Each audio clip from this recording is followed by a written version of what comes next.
Nous allons essayer de comprendre en quoi les volailles élevées à l'extérieur font face à un risque accru d'infection par des agents pathogènes qui proviennent d'oiseaux sauvages et les conséquences que ça a pour la biosécurité des élevages.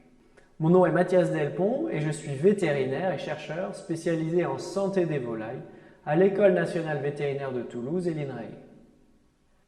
Pour commencer, on va faire un rappel sur la production des volailles de plein air.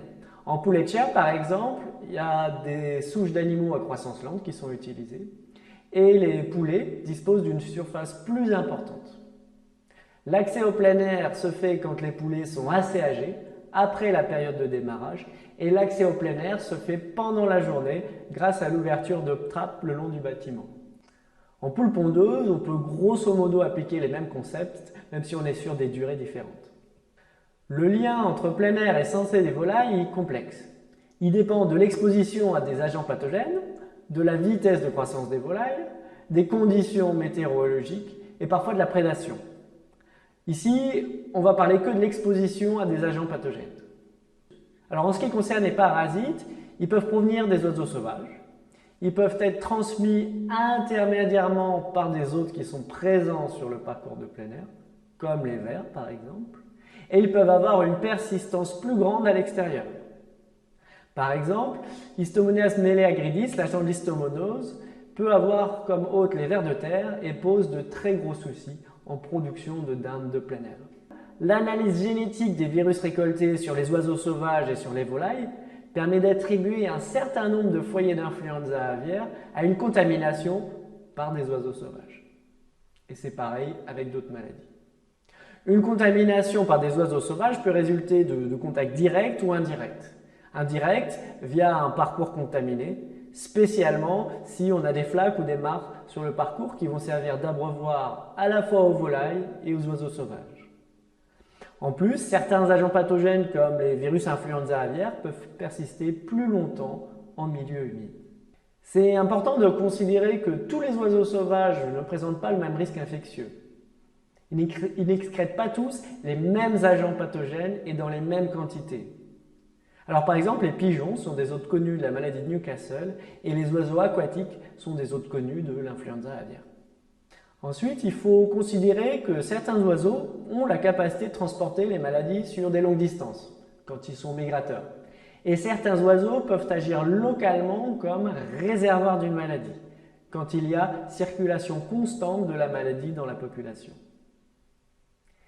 Et enfin, il faut prendre en compte le type et la fréquence des contacts entre oiseaux sauvages et volailles, qui dépend des espèces qu'on considère. Et il ne faut pas oublier que certaines espèces d'oiseaux peuvent aussi localement servir de relais dans la transmission des maladies. Ça veut donc dire que l'écologie et l'environnement d'une exploitation avicole, c'est des paramètres importants dans le risque de contamination par les oiseaux sauvages. Alors comment on fait pour adapter les mesures de biosécurité aux élevages de volailles en plein air? Alors bien évidemment, on ne peut pas tuer ces oiseaux sauvages qui sont autour des fermes, et donc on va chercher à ne pas les attirer dans un premier temps. Ça veut dire éviter des mares et des flaques d'eau sur les parcours. Et donc il faudra veiller au drainage, aux pentes sur les parcours, et éviter un maximum de rouler avec des tracteurs sur ces parcours, qui vont créer des ornières. C'est aussi préférable d'avoir les mangeoires et les abreuvoirs à l'intérieur du bâtiment. Alors il y a aussi une question qui va se poser autour des arbres sur les parcours. Est-ce qu'il faut les avoir? Est-ce que c'est à risque? Ce qu'il faut considérer ici, c'est que les espèces d'oiseaux qui ont tendance à se percher sur les arbres ne sont pas celles qui présentent le plus grand risque de transmettre l'influenza aviaire. Quand les oiseaux sauvages sont là, est-ce qu'on peut les faire partir? Alors, il y a l'effarouchement qui est parfois considéré, mais les oiseaux sauvages finissent le plus souvent par s'habituer, que ce soit des épouvantails ou des systèmes sonores. Il y a une autre façon d'éviter les contacts entre les volailles et les oiseaux sauvages, c'est de poser des filets sur les parcours ou de construire des jardins d'hiver.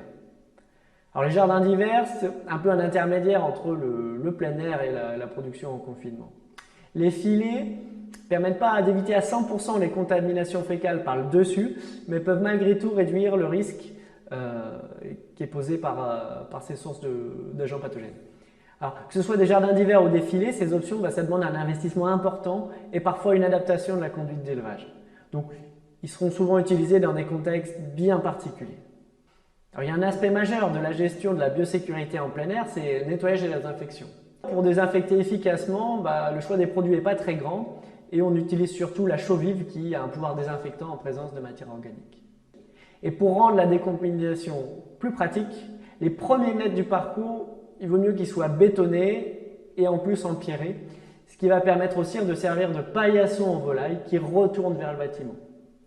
Aussi, vu la taille des parcours, la décontamination, il faudra la localiser sur les zones les plus abîmées, les plus contaminées, comme par exemple les flaques d'eau. Alors ça peut en paraître contradictoire, mais quand le risque d'infection est trop élevé, la dernière ligne de défense, ça peut être de garder les animaux à l'intérieur de manière assez exceptionnelle. Ça pose bien entendu des questions quand on définit ça comme une production de plein air. Alors en conclusion, toutes les exploitations ne sont pas égales vis-à-vis du risque posé par les oiseaux sauvages. Ce risque, il va dépendre de l'agent pathogène, de son épidémiologie, de la période de l'année et de l'écosystème local. Et même si les éleveurs n'ont pas le contrôle sur tous les paramètres, il existe des mesures de biosécurité qui vont réduire ce risque. Et il ne faut pas oublier les effets bénéfiques de produire en plein air sur des aspects de robustesse des animaux, de bien-être, mais aussi d'agroécologie de manière plus générale. Et il ne faut pas oublier que parfois le risque il se pose dans l'autre sens, que le risque c'est plutôt une contamination des oiseaux sauvages par les oiseaux d'élevage.